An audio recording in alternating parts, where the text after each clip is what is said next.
ईसाई लोग अपने धर्म को सीखने के लिए या अपने धर्म की किताब को समझने के लिए बाइबल कॉलेज जाते हैं, हिंदूज गुरुकुल जाते हैं, बौद्ध मठ जाते हैं, यहूदी येशिवा जाते हैं, सिख गुरुद्वारा जाते हैं।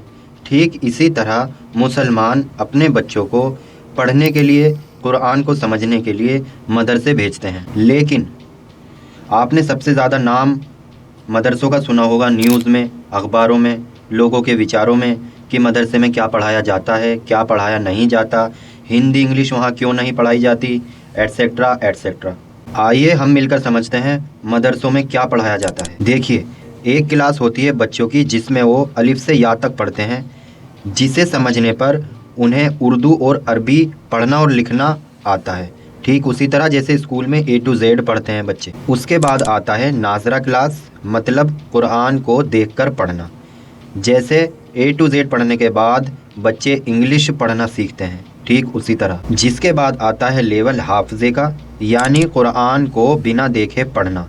क्योंकि कुरान में 30 चैप्टर होते हैं तो उसे याद करना कोई आसान काम नहीं होता। इसे याद करने में 2 से 3 साल भी लग जाते हैं और इसी वजह से ज़्यादातर लोग अपने बच्चों को मदरसे दूर पढ़ने भेजते हैं ताकि उनका पूरा ध्यान पढ़ाई पर रहे। हाफिज़ बनने के बाद कुरान को मीनिंग से समझने वाले को मुफ्ती कहते हैं।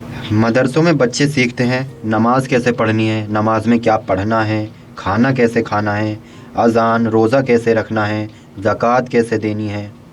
डेली रूटीन के होने वाले कामों को मदरसे में सिखाया जाता है। पढ़ाई के बाद वो अपना खाना खुद बनाते हैं, कपड़े खुद धोते हैं, टोटली आत्मनिर्भर होते हैं। बहुत से लोगों को बहुत बड़ी गलतफहमी है कि मदरसों में गलत बातें सिखाई जाती हैं, तो इसका एक ही जवाब है कि आप जाइए, एक दिन रुक कर आइए मदरसे में और देखिए कि मदरसे में क्या होता है और क्या नहीं होता है।